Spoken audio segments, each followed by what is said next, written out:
It's an opportunity to be here today to allow the President-elect to take your questions. After the President-elect makes some remarks, he will introduce Ms. Sherry Dillon, a prominent attorney in Washington, D.C. with the prestigious firm of Morgan Lewis, who structured the agreements pursuant to the President's business arrangement, and she will give brief remarks.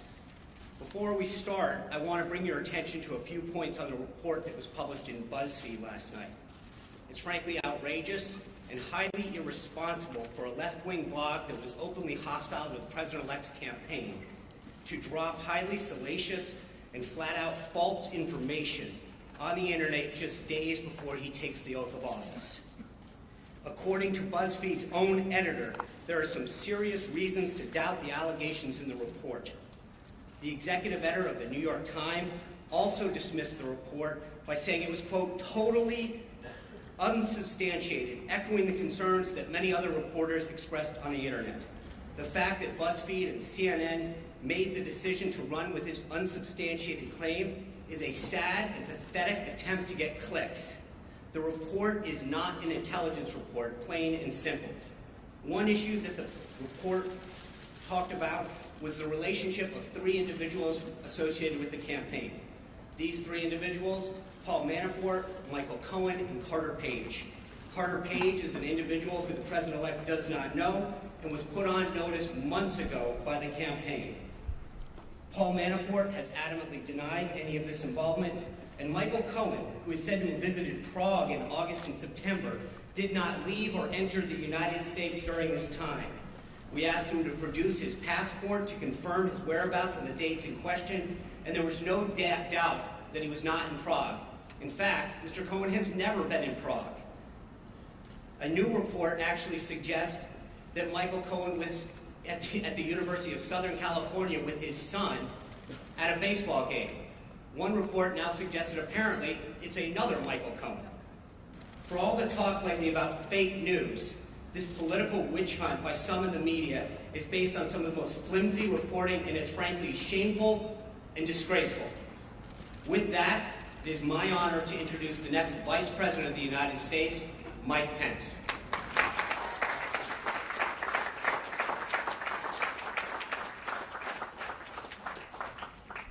We are 9 days away from the inauguration of the 45th President of the United States of America.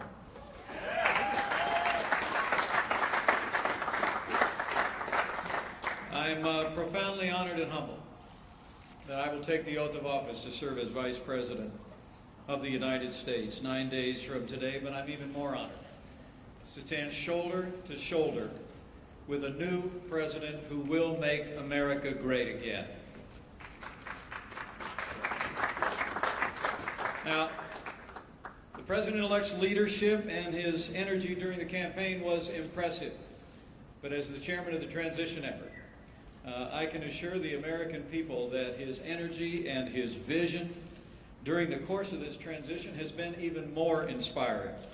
To see the way he has brought together men and women of extraordinary capability at a historic pace in this cabinet.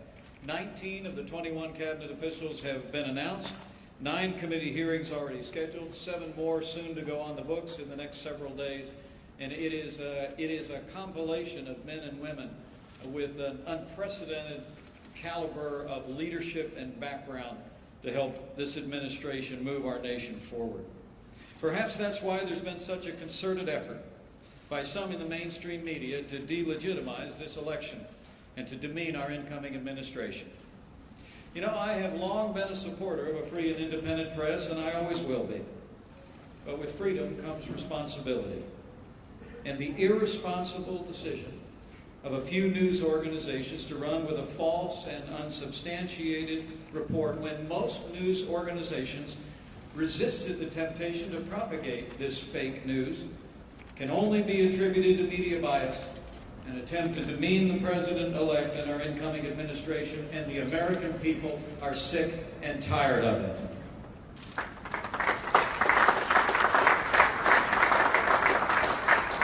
But today, we'll get back to real news, to real facts, and the real progress our incoming president has already made in reviving the American economy and assembling a team that will make America great again. And we'll hear from the President-elect about issues that are of paramount importance to the American people today. So it is my honor to introduce to all of you my friend and the President-elect of the United States of America, Donald Trump.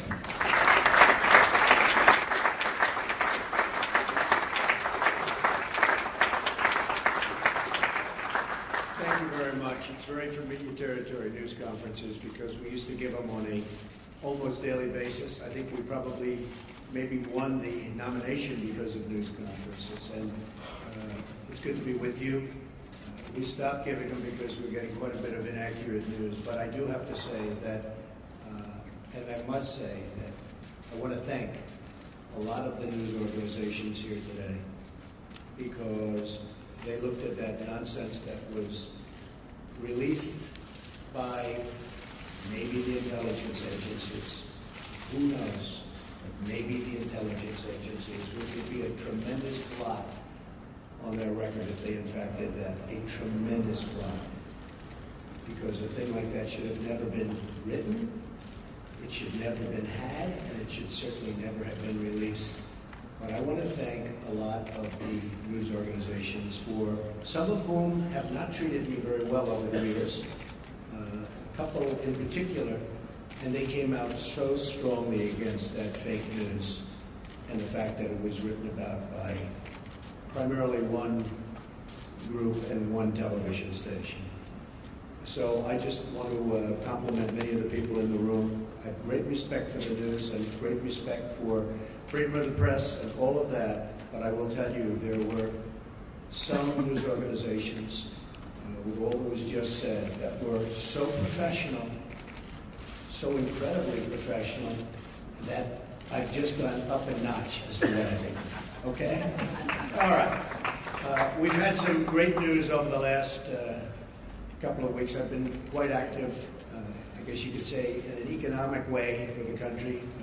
A lot of car companies are going to be moving in. We have other companies. Big news is going to be announced over the next couple of weeks about companies that are going to be building in the Midwest. You saw it yesterday, Fiat, Chrysler. Big factory going to be built in this country as opposed to another country. Ford just announced that they stopped plans for $1 billion plant in Mexico, and they're going to be moving into Michigan and expanding very substantially an existing plant. I appreciate that from Ford. I appreciate it very much from Fiat Chrysler. I hope that General Motors will be following, and I think they will be. I think a lot of people will be following. I think a lot of industries are going to be coming back. We have to get our drug industry coming back. Our drug industry has been disastrous. They're leaving left and right. They supply our drugs, but they don't make them here to a large extent. And the other thing we have to do is create new bidding procedures for the drug industry, because they're getting away with murder. Pharma has a lot of lobbies, a lot of lobbyists, and a lot of power. And there's very little bidding on drugs. We're the largest buyer of drugs in the world, and yet we don't bid properly, and we're going to start bidding, and we're going to save billions of dollars over a period of time. And we're going to do that with a lot of other industries. I'm very much involved with the generals and admirals on the airplane, the F-35. You've been reading about it. And it's way behind schedule and many billions of dollars over budget. I don't like that. And the admirals have been fantastic. The generals have been fantastic. I've really gotten to know them well. And we're going to do some big things on the F-35 program and perhaps the F-18 program. And we're going to get those costs way down, and we're going to get the plane to be even better, and we're going to have some competition, and it's going to be a beautiful thing. So we've been very much involved, and other things. We had Jack Ma, we had so many incredible people coming here. Mr. Arnaud, they're going to do tremendous things in this country. And they're very excited. And I will say, if the election didn't turn out the way it turned out, they would not be here, they would not be in my office, they would not be in anybody else's office. They'd be building and doing things in other countries. So there's a great spirit going on right now, a spirit that many people have told me they've never seen before, ever.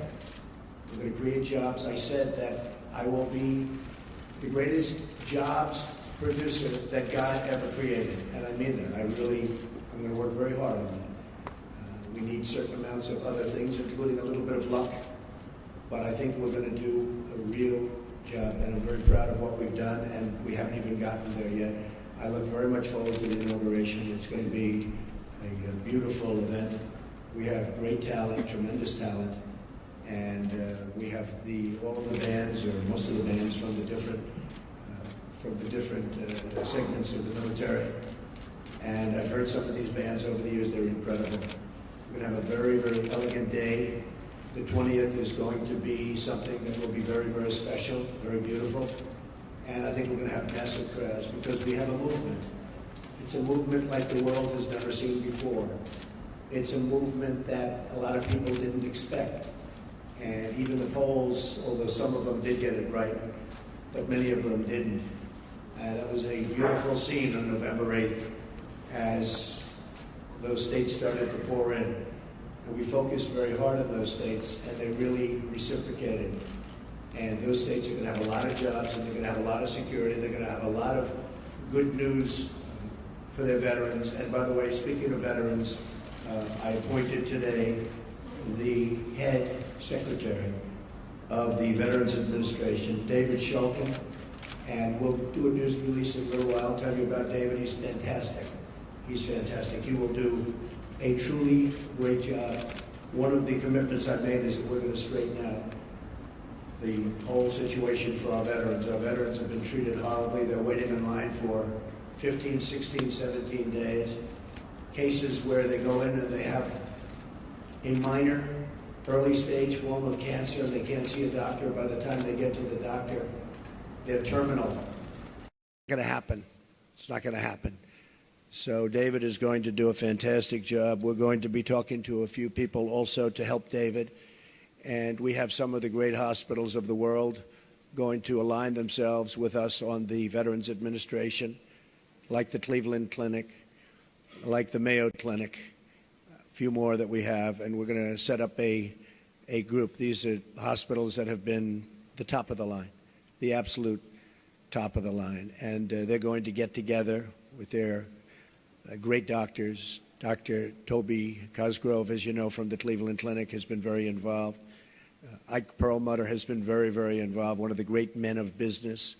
And we're going to straighten out the VA for our veterans. I've been promising that for a long time, and something I feel very, very strongly. So you'll get the information on David, and I think you'll be very impressed with the job he does. We looked long and hard. We interviewed at least 100 people, some good, some not so good, but we had a lot of talent, and we think this selection will be something that will, with time, straighten it out, and straighten it out for good, because our veterans have been treated very unfairly. Okay, questions? Yes, John? Thank you.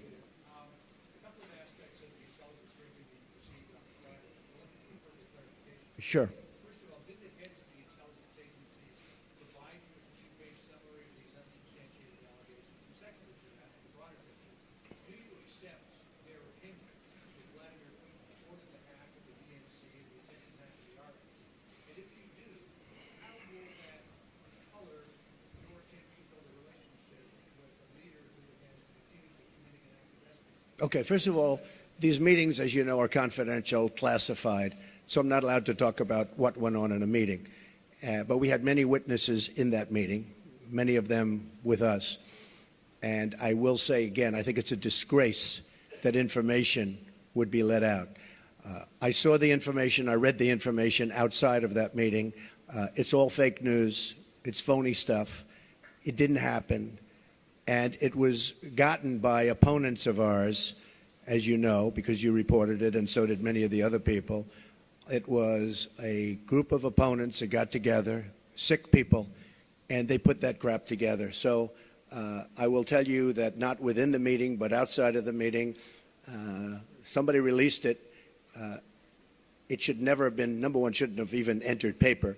but it should never have been released. But I read what was released, and I think it's a disgrace. I think it's an absolute disgrace. As far as hacking, I think it was Russia, but I think we also get hacked by other countries and other people. And I can say that, you know, when we lost 22 million names and everything else that was hacked recently, they didn't make a big deal out of that. That was something that was extraordinary. That was probably China. We have much hacking going on, and one of the things we're going to do, we have some of the greatest computer minds anywhere in the world that we've assembled. You saw just a sample of it 2 weeks ago up here, where we had the 6 top people in the world. They were never in the same room together as a group. And we're going to put those minds together, and we're going to form a defense. And I have to say this also. The Democratic National Committee was totally open to be hacked. They did a very poor job. They could have had hacking defense, which we had. And I will give Reince Priebus credit, because when Reince saw what was happening in the world and with this country, he went out and went to various firms and ordered a very, very strong hacking defense. And they tried to hack the Republican National Committee, and they were unable to break through. We have to do that for our country. It's very important.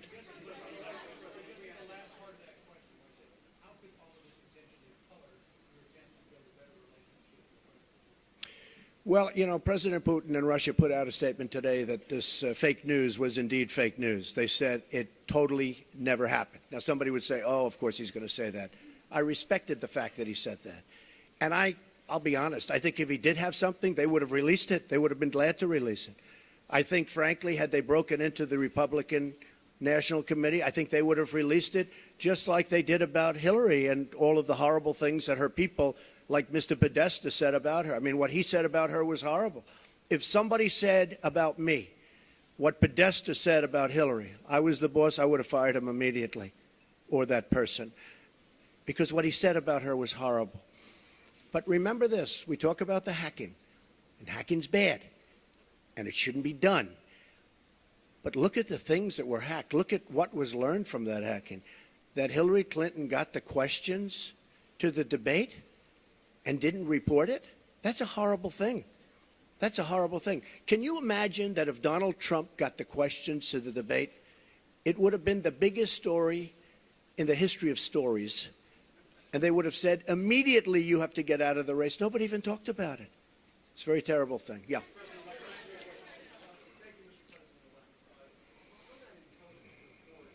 The second part of their conclusion was that Vladimir Putin ordered it because he aspired to help you in the election. Do you accept that part of the finding? And will you undo what President Obama did to punish the Russians for this? Well, if Putin likes Donald Trump, I consider that an asset, not a liability, because we have a horrible relationship with Russia. Russia can help us fight ISIS, which, by the way, is #1 tricky. I mean, if you look, this administration created ISIS by leaving at the wrong time. The void was created, ISIS was formed. If Putin likes Donald Trump, guess what, folks? That's called an asset, not a liability. Now, I don't know that I'm going to get along with Vladimir Putin. I hope I do, but there's a good chance I won't. And if I don't, do you honestly believe that Hillary would be tougher on Putin than me? Does anybody in this room really believe that? Give me a break. Okay. But President Obama's steps, will you keep on make clear whether during your visits to either Moscow or St. Petersburg you engaged in conduct that you now regret, and that a reasonable observer say that you are potentially vulnerable to blackmail by Russia or by its intelligence agencies? Let me just tell you what I do. When I leave our country, I'm a very high-profile person, would you say? I am extremely careful. I'm surrounded by bodyguards. I'm surrounded by people. And I always tell them, anywhere, but I always tell them, if I'm leaving this country, be very careful, because in your hotel rooms, and no matter where you go, you're going to probably have cameras. I'm not referring just to Russia, but I would certainly put them in that category. And #1, I hope you're going to be good anyway. But in those rooms, you have cameras in the strangest places. Cameras that are so small with modern technology You can't see them and you won't know. You better be careful or you'll be watching yourself on nightly television. I tell this to people all the time. I was in Russia years ago with the Miss Universe contest, which did very well. Moscow, the Moscow area, did very, very well. And I told many people, be careful, because you don't want to see yourself on television. Cameras all over the place. And again, not just Russia, all over. Does anyone really believe that story? I'm also very much of a germaphobe, by the way. Believe me.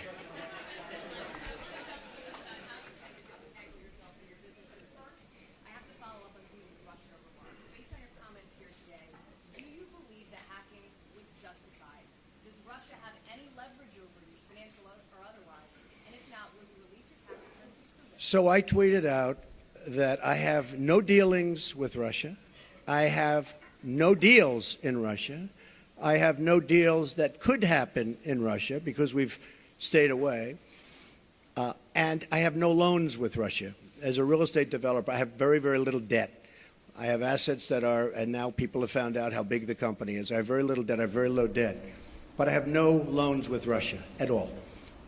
And I thought that was important to put out. I certified that. So I have no deals, I have no loans, and I have no dealings. We could make deals in Russia very easily if we wanted to. I just don't want to because I think that would be a conflict. So I have no loans, no dealings, and no current pending deals. Now, I have to say one other thing. Over the weekend, I was offered $2 billion to do a deal in Dubai with a very, very, very amazing man, a great, great developer from the Middle East, Hussein Damak, a friend of mine, great guy, and was offered $2 billion to do a deal in Dubai, number of deals. And I turned it down.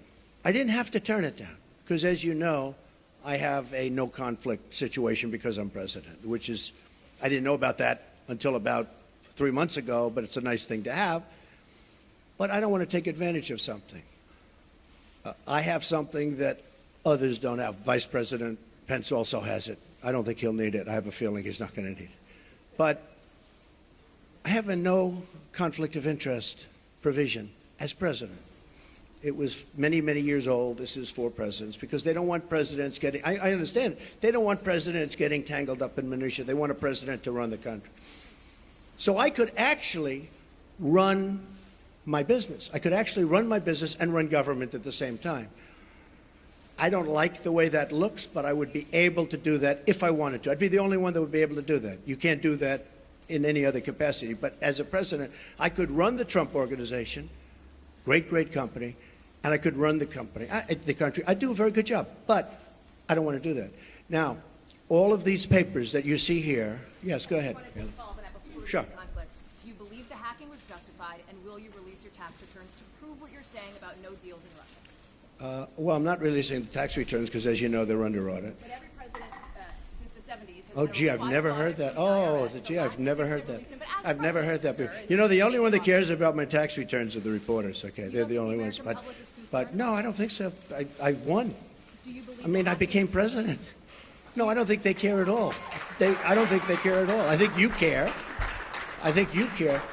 First of all, you learn very little from a tax return. What you should do is go down to federal elections and take a look at the numbers. And actually, people have learned a lot about my company, and now they realize my company is much bigger, much more powerful than they ever thought. We're in many, many countries, and I'm very proud of it. And what I'm going to be doing is my two sons, who are right here, Don and Eric, are going to be running the company. They are going to be running it in a very professional manner. They're not going to discuss it with me. Again, I don't have to do this. They're not going to discuss it with me. And with that, I'm going to bring up Sherry Dillon, and she's going to go, these papers are just some of the many documents that I've signed, turning over complete and total control to my sons. Sir, can we ask you one more question on Russia, though, sir? Good morning.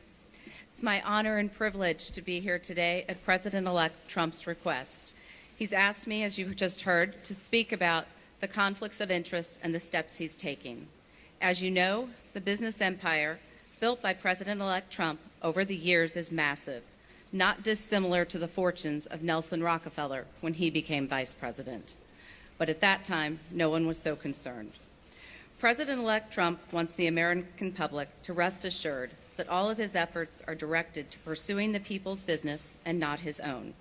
To that end, as he explained a few moments ago, he directed me and my colleagues at the law firm Morgan, Lewis & Bockius to design a structure for his business empire that would completely isolate him from the management of the company.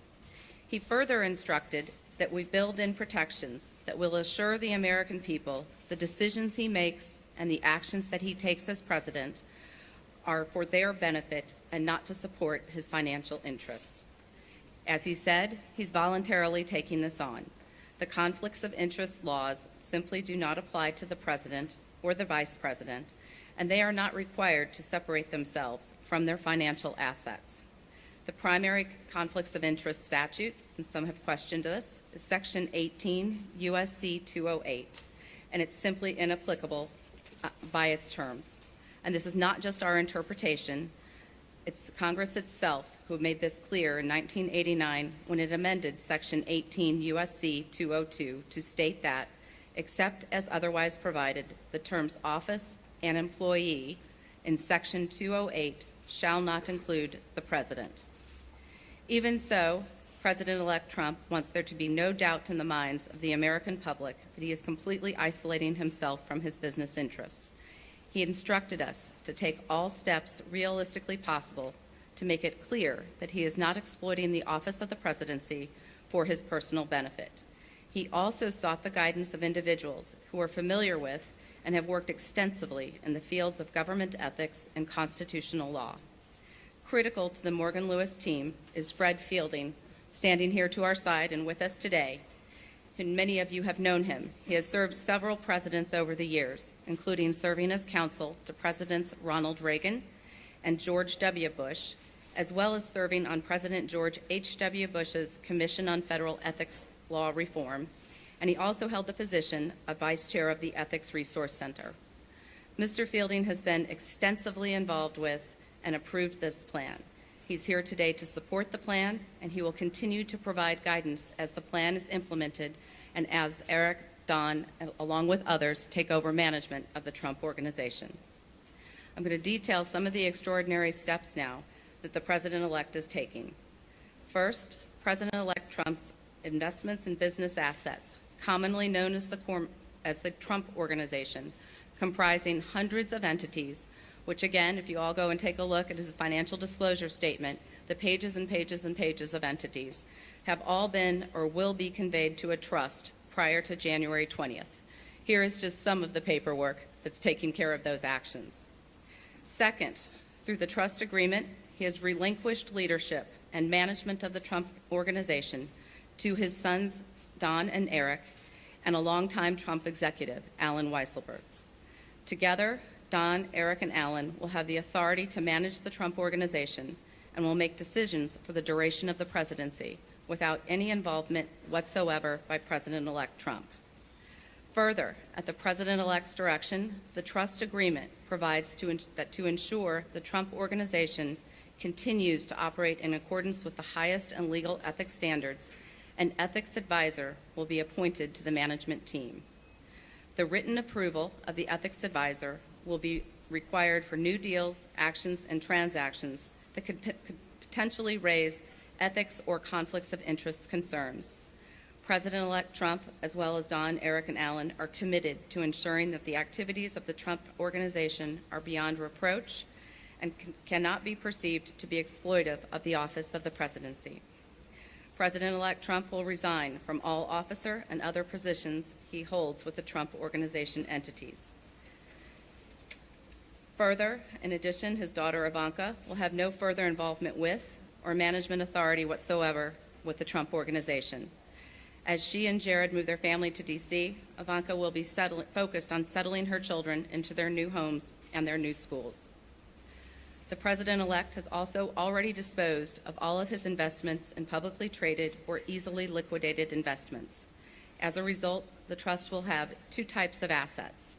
First, it will hold liquid assets, cash, cash equivalents, and treasuries, and perhaps some positions in a government-approved diversified portfolio, one that is consistent with the regulations from the Office of Government Ethics. Second, the trust is going to hold his pre-existing, illiquid, but very valuable business assets, the ones that everyone here is familiar with: Trump-owned, operated, and branded golf clubs, commercial rental property, resorts, hotels, rights to royalties from pre-existing licenses of Trump marks, productions, and goods. So things like Trump Tower, Mar-a-Lago, all of his other business assets, 40 Wall Street, will all be in the trust. Through instructions in the trust agreement, President-elect Trump first ordered that all pending deals be terminated. This impacted more than 30 deals, many of which were set to close by the end of 2016. As you can well imagine, that caused an immediate financial loss of millions of dollars, not just for President-elect Trump, but also for Don, Ivanka, and Eric. The trust agreement, as directed by President Trump, imposes severe restrictions on new deals. No new foreign deals will be made whatsoever during the duration of President Trump's presidency. New domestic deals will be allowed, but they will go through a vigorous vetting process. The President-elect will have no role in deciding whether the Trump Organization engages in any new deal, and he will only know of a deal if he reads it in the paper or sees it on TV.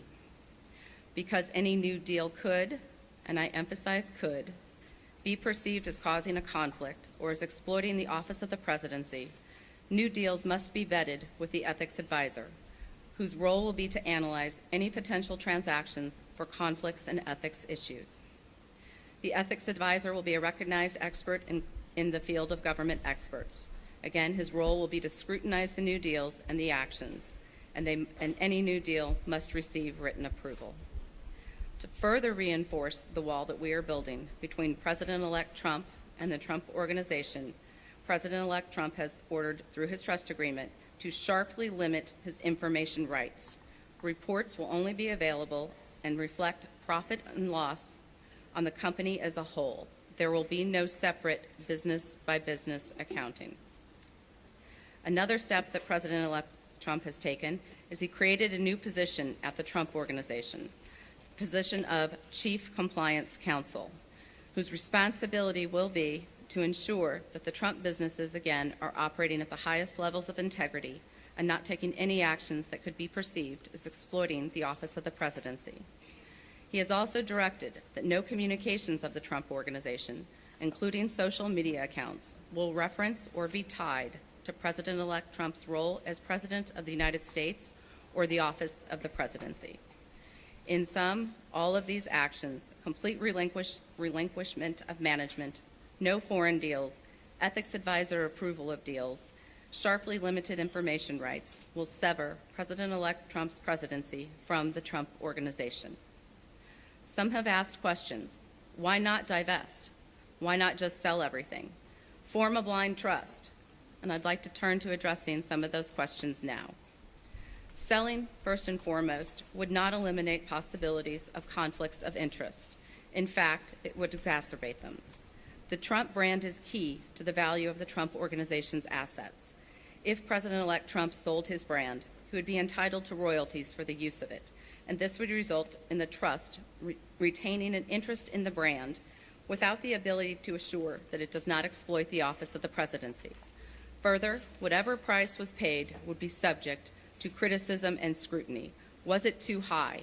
Is there pay for play? Was there too much paid to curry favor with the president-elect? And selling his assets without the rights to the brand would greatly diminish the value of the assets and create a fire sale. President-elect Trump should not be expected to destroy the company he built. This plan offers a suitable alternative to address the concerns of the American people. And selling the entire Trump Organization isn't even feasible. Some people have suggested that the president-elect sell the business to his adult children. This would require massive third-party debt, sourced with multiple lenders whose motives and willingness to participate would be questioned and undoubtedly investigated. And if the president-elect were to finance the sale himself, he would retain the financial interests in the assets that he owns now. Some people have suggested that that President-elect Trump could bundle the assets and turn the Trump Organization into a public company. Anyone who's ever gone through this extraordinarily cumbersome and complicated process knows that it is a non-starter. It is not realistic, and it would be inappropriate for the Trump Organization. Some people have suggested a blind trust, but you cannot have a totally blind trust with operating businesses. President Trump can't unknow he owns Trump Tower, and the press will make sure that any new developments at the Trump Organization are well publicized. Further, it would be impossible to find an institutional trustee that would be competent to run the Trump Organization. The approach he is taking allows Don and Eric to preserve this great company and its iconic assets. And this approach is best from a conflicts and ethics perspective. It creates a complete separation from President-elect Trump and separates him and prevents him from participating in the business, imposes strict limits on what the trustees can do, and requires the assent of any ethics advisor to a new deal. I'm going to turn to one last topic today that has been of interest lately, called emoluments. That's a word I think we've all become familiar with and perhaps had not heard before. And we're going to describe some other actions the President-elect Trump is taking to avoid even the appearance of a conflict. Emoluments comes from the Constitution. The Constitution says officials may not accept gifts, titles of nobility, or emoluments from foreign governments with respect to their office, and that no benefit should be derived by holding an office. The so-called emoluments clause has never been interpreted, however, to apply to fair value exchanges that have absolutely nothing to do with an office holder. No one would have thought when the Constitution was written that paying your hotel bill was an emolument. Instead, it would have been thought of as a value for value exchange, not a gift, not a title, and not an emolument. But since President-elect Trump has been elected, some people want to define emoluments to cover routine business transactions, like paying for hotel rooms. They suggest that the Constitution prohibits the businesses from even arm's-length transactions that the President-elect has absolutely nothing to do with and isn't even aware of. These people are wrong. This is not what the Constitution says. Paying for a hotel room is not a gift or a present, and it has nothing to do with an office. It's not an emolument. The Constitution does not require President-elect Trump to do anything here. But just like with conflicts of interest, he wants to do more than what the Constitution requires. So President-elect Trump has decided, and we are announcing today, that he is going to voluntarily donate all profits from foreign government payments made to his hotels to the United States Treasury. This way, it is the American people who will profit. In sum, I and President-elect's other advisors at Morgan Lewis have determined the approach we've outlined today will avoid potential conflicts of interest or concerns regarding exploitation of the office of the presidency without imposing unnecessary and unreasonable losses on the President-elect and his family. We believe this structure and these steps will serve to accomplish the President-elect's desire to be isolated from his business interests and give the American people confidence that his sole business and interest is in making America great again, bringing back jobs to this country, securing our borders, and rebuilding our infrastructure. The American people were well aware of President-elect Trump's business empire and financial interests when they voted. Many people voted for him precisely because of his business success. President-elect Trump wants to bring this success to all Americans. Thank you.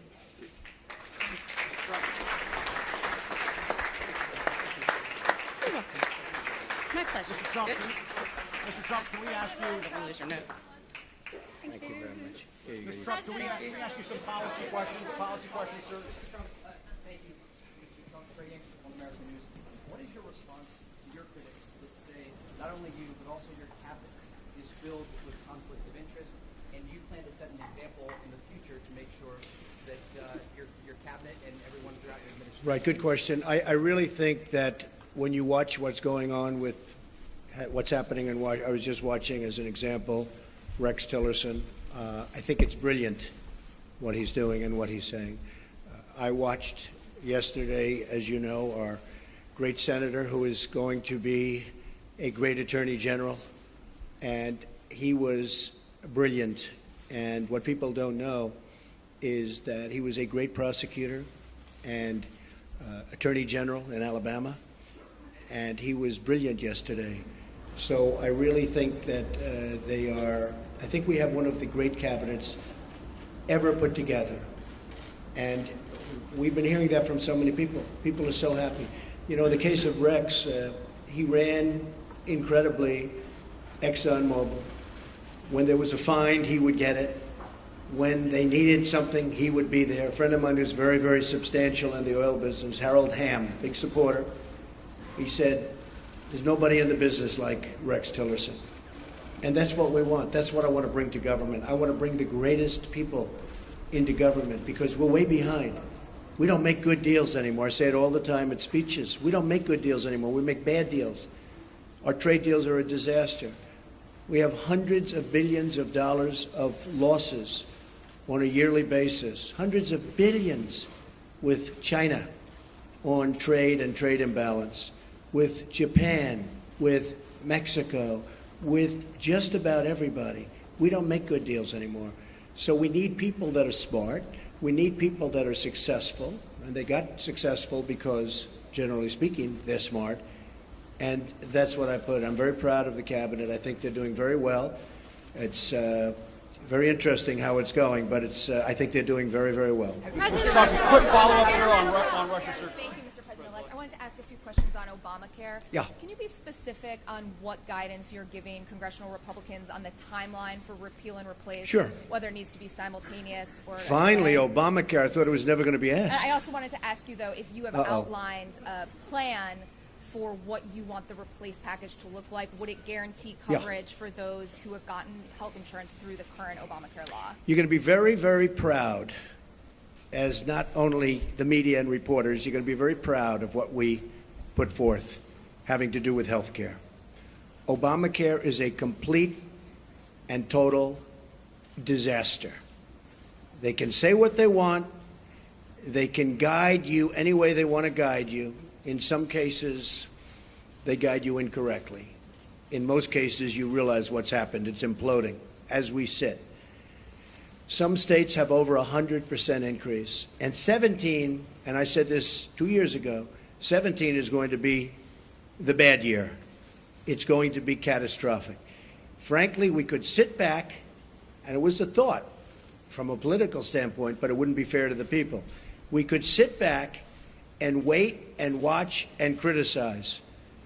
And we could be a Chuck Schumer and sit back and criticize it, and people would come, they would come, begging to us, please, we have to do something about Obamacare. We don't want to own it. We don't want to own it politically. They own it right now. So the easiest thing would be to let it implode in 17, and believe me, we'd get pretty much whatever we wanted, but it would take a long time. We're going to be submitting, as soon as our secretary is approved, almost simultaneously, shortly thereafter, a plan. It'll be repeal and replace. It will be essentially simultaneously. It will be various segments, you understand, but will most likely be on the same day or the same week, but probably the same day, could be the same hour. So we're going to do repeal and replace, very complicated stuff. And we're going to get a health bill passed. We're going to get health care taken care of in this country. You have deductibles that are so high that after people go broke paying their premiums, which are going through the roof, the health care can't even be used by them because the deductibles are so high. Obamacare is the Democrats' problem. We are going to take the problem off the shelves for them. We're doing them a tremendous service by doing it. We could sit back and let them hang with it. We are doing the Democrats a great service. So as soon as our secretary is approved and gets into the office, we'll be filing a plan and it was actually pretty accurately reported today, the New York Times, and the plan will be repeal and replace Obamacare. We're going to have a health care that is far less expensive and far better. Okay. President-elect, can we just ask you, sir. President-elect Trump. Which one, Mr. President? Well, I was going right here. All right, go ahead, then CBS. Okay. President-elect Trump, John Steinberg from Cheddar. When you look at all the meetings that you've had with Carrier and SoftBank and Alibaba, do you conceive of making this a program, maybe sitting inside of Commerce? And then my follow-up question to that is, how soon will we see the program on capital repatriation and corporate tax cuts? Well, if I can save jobs, for instance, I was doing individual companies, and people said, well, but that's only one company. Like we did a good job with Carrier. And I want to thank United Technologies, which owns Carrier. But we saved close to 1,000 jobs. And they were gone. And Mike Pence and his staff really helped us a lot. But those were that was a tough one because they announced a year and a half before that they were leaving. So it's always tough when they're building a plant. It's a little tougher than before they start or before they make an announcement. So I want to thank United Technologies. But we've been meeting with a lot of companies. But what really is happening is the word is now out that when you want to move your plant to Mexico or some other place, and you want to fire all of your workers from Michigan and Ohio and all these places that I won for good reason, it's not going to happen that way anymore. You want to move your plant, and you think, as an example, you're going to build that plant in Mexico, and you're going to make your air conditioners or your cars or whatever you're making, and you're going to sell it through what will be a very, very strong border, not a weak border like it is now. We don't even have a border. It's an open sieve. But you're going to sell through a very strong border. Not going to happen. You're going to pay a very large border tax. So if you want to move to another country, and if you want to fire all of our great American workers that got you there in the first place, you can move from Michigan to Tennessee and to North Carolina and South Carolina. You can move from South Carolina back to Michigan. You can do anywhere. You got a lot of states at play, a lot of competition. So it's not like, oh, gee, I'm taking the competition. We got a lot of places you can move. And I don't care, as long as it's within the United States, the borders of the United States. There will be a major border tax on these companies that are leaving and getting away with murder. And if our politicians had what it takes, they would have done this years ago, and you'd have millions more workers right now in the United States that are 96 million really wanting a job and they can't get. You know that story, the real number. That's the real number. So that's the way it is. Okay, go ahead. President-elect, I have a question about the Supreme Court and border security, but I also want you to ask you about something you said on Twitter this morning. Are we living in Nazi Germany? What were you driving at there? Do you have a problem with the intelligence community? And on the Supreme Court, what's your timeline? You said a while ago you were down to 4. Have you conducted those interviews yet? What's your timeline for nominating? And on the border fence, it now appears clear U.S. taxpayers will have to pay for it up front. What is your plan? That's not clear at all. Okay, I got it. To pay for it? I got it. You have any more? On the fence. It's not a fence. It's a wall. You just misreported it. We're going to build a wall. I could wait about a year and a half until we finish our negotiations with Mexico, which will start immediately after we get to office, but I don't want to wait. Mike Pence is leading an effort to get final approvals through various agencies and through Congress for the wall to begin. I don't feel like waiting a year or a year and a half. We're going to start building. Mexico, in some form, and there are many different forms, will reimburse us, and they will reimburse us for the cost of the wall. That will happen, whether it's a tax or whether it's a payment, probably less likely that it's a payment, but it will happen. So remember this, okay? I would say we are going to build a wall, and people would go crazy. I would then say, who's going to pay for the wall? And people would all scream out, 25, 30,000 people, because nobody's ever had crowds like Trump has had. You know that. You don't like to report that, but that's okay. Okay, now he agrees. Finally, he agrees. But I say, who's going to pay for the wall? And they will scream out, Mexico. Now, reports went out last week, oh, Mexico's not going to pay for the wall because of a reimbursement.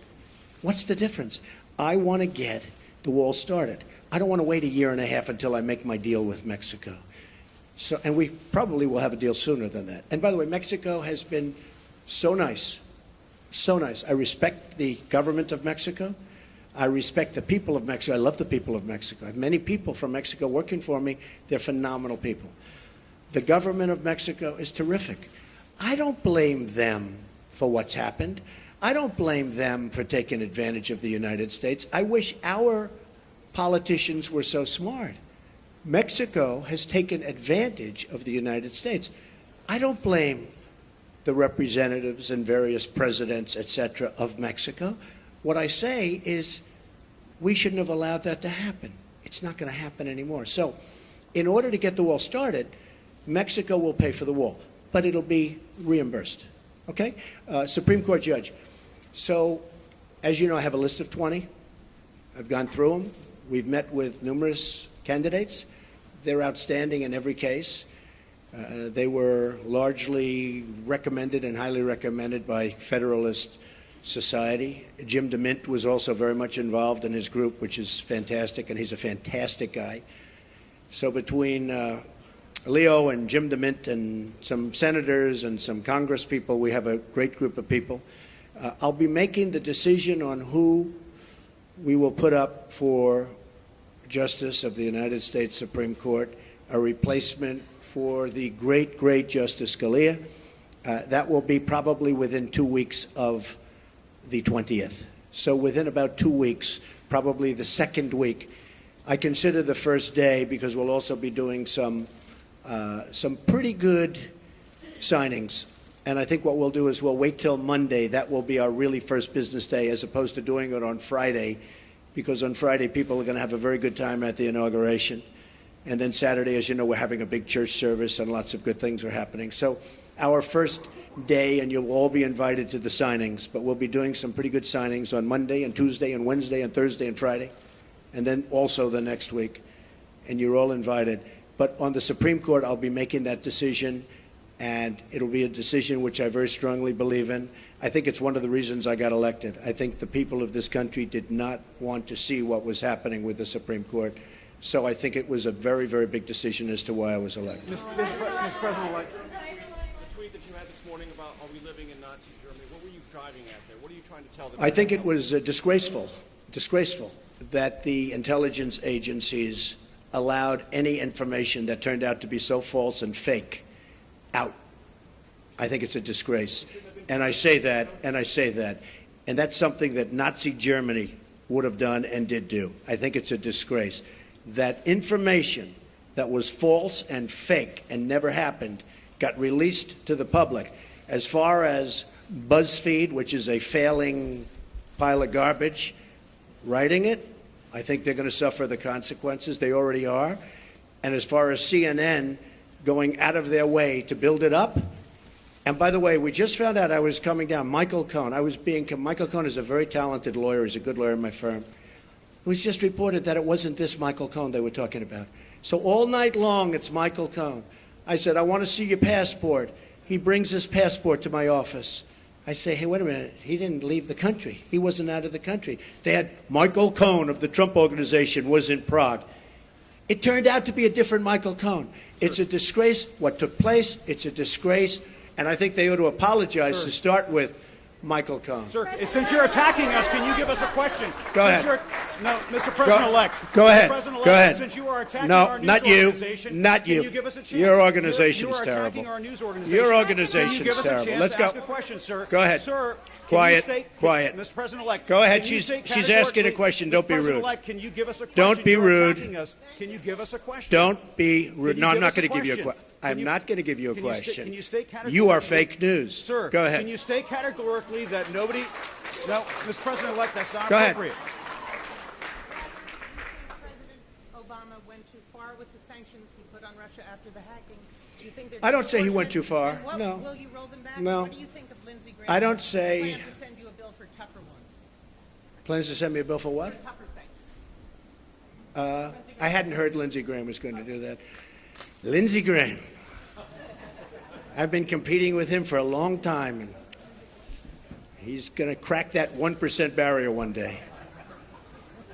I didn't realize Lindsey Graham's still at it. It's all right. I think Lindsey Graham's a nice guy, actually. I've heard that he's a nice guy, and I've been hearing it. Yeah, go ahead. Go ahead. Go ahead. You've been waiting. Go ahead. As far as we understand, the intelligence community... Stand up, please. Yeah, Ian Panel from BBC News. Ian What? Panel from BBC News. BBC News. That's another beauty. Yeah, thank you. Thank you. As far as we understand it, the intelligence community are still looking at these allegations. It's false news, as you describe it. If they come back with any kind of conclusion that any of it stands up, that any of it is true, will you consider your position? Or would you think There's nothing they can come back with. Okay, yes, go ahead. Go ahead. Decision to publish fake news and all the problems that we've seen throughout the media over the course of the election. What reforms do you recommend for this industry here? Well, I don't recommend reforms. I recommend people that are that have some moral compass. I've been hearing more and more about a thing called fake news, and they're talking about people that go and say all sorts of things. But I will tell you, some of the media outlets that I deal with are fake news, more so than anybody. I could name them, but I won't bother. But you have a few sitting right in front of us. So they're very, very dishonest people. But I think it's just something we're going to have to live with. I guess the advantage I have is that I can speak back. When it happens to somebody that doesn't have that kind of a megaphone, they can't speak back. It's a very sad thing. I've seen people destroyed. I've seen people absolutely destroyed, and I think it's very unfair. So all I can ask for is honest reporters. Yes. I just want to follow up on the questions about the U.S. intelligence community and be very clear about what you're saying. Do you trust your U.S. intelligence officials, and what do you say to foreign policy experts who say you're actually weakening national security by waging this war of words against that community? Intelligence agencies are vital and very, very important. We are going to be putting in, as you know, Mr. Pompeo and others, the Senator, Dan Coates. We're going to be putting in some outstanding people. Within 90 days, they're going to be coming back to me with a major report on hacking. I want them to cover this situation. I also want them, however, to cover maybe most importantly, because we're hacked by everybody. The United States, our government, out of a list of 17 in terms of industries, is the worst. It's number 17 in terms of protection. If you look at the retail industry, if you look at the banking industry, various industries, out of 17 industries, they put this in the category of an industry, the United States is last in terms of protecting, let's say, hacking defense. Like we had a great hacking defense at the Republican National Committee. That's why we weren't hacked. By the way, we were told they were trying to hack us, but they weren't able to hack. And I think I get some credit because I told Reince, and Reince did a phenomenal job, but I said, I want strong hacking defense. The Democratic National Committee didn't do that. Maybe that's why the country runs so badly that way. But I will tell you, wait, let me finish. Within 90 days, we will be coming up with a major report on hacking defense. How do we stop this new phenomena, fairly new phenomena? Because the United States is hacked by everybody. That includes Russia and China and everybody. Everybody. Okay. Go ahead. You said just now that you believe that Russia indeed was responsible for the hacking of the DNC and John Podesta's emails, etc. Well, Russia, but you know what? Could have been others also. But why did you spend weeks undermining the U.S. intelligence community before simply getting the facts and then making a public statement? Well, I think it's pretty sad when intelligence reports get leaked out to the press. I think it's pretty sad. First of all, it's illegal. These are classified and certified meetings and reports. And I'll tell you what does happen. I have many meetings with intelligence, and every time I meet, people are reading about it. Somebody's leaking it out. So then I said, maybe it's my office. Maybe my office, because I have a lot of people, a lot of great people. Maybe it's them. And what I did is I said, I won't tell anybody. I'm going to have a meeting, and I won't tell anybody about my meeting with intelligence.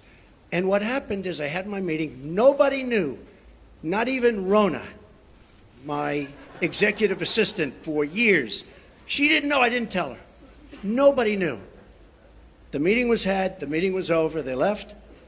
And immediately the word got out that I had a meeting. So I don't want that. I don't want that. It's very unfair to the country. It's very unfair to our country what's happened.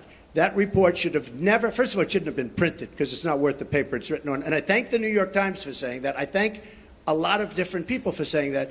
But I will tell you, that should never, ever happen. Okay. Thank you, Mr. President-elect. Can you stand here today once and for all and say that no one connected to you or your campaign had any contact with Russia leading up to or during the presidential campaign? And if you indeed do believe that Russia was behind the hacking, what is your message to Vladimir Putin right now? He shouldn't be doing it. He won't be doing it. Russia will have much greater respect for our country when I'm leading it than when other people have led it. You will see that. Russia will respect our country more. He shouldn't have done it. I don't believe he'll be doing it more. Now, we have to work something out, but it's not just Russia. Take a look at what's happened. You don't report it the same way. 22 million accounts were hacked in this country by China. And that's because we have no defense. That's because we're run by people that don't know what they're doing. Russia will have far greater respect for our country when I'm leading it. And I believe, and I hope, maybe it won't happen, it's possible, but I won't be given a little reset button like Hillary. Here, press this piece of plastic. Guy looked at her like, what is she doing? There's no reset button. We're either going to get along or we're not. I hope we get along, but if we don't, that's possible too. But Russia and other countries, including China, which has taken total advantage of us economically, totally advantage of us in the South China Sea by building their massive fortress. Total. Russia, China, Japan, Mexico, all countries will respect us far more than they do under past administrations. My first question. I want to thank everybody. So this is all, just so you understand, these papers, because I'm not sure that was explained properly, but these papers are all just a piece of the many, many companies that are being put into trust to be run by my two sons. And I hope at the end of 8 years I'll come back and I'll say, oh, you did a good job. Otherwise, if they do a bad job, I'll say, you're fired. Sir, Goodbye, sir, everybody. you did not answer, Goodbye. Sir, you did not answer.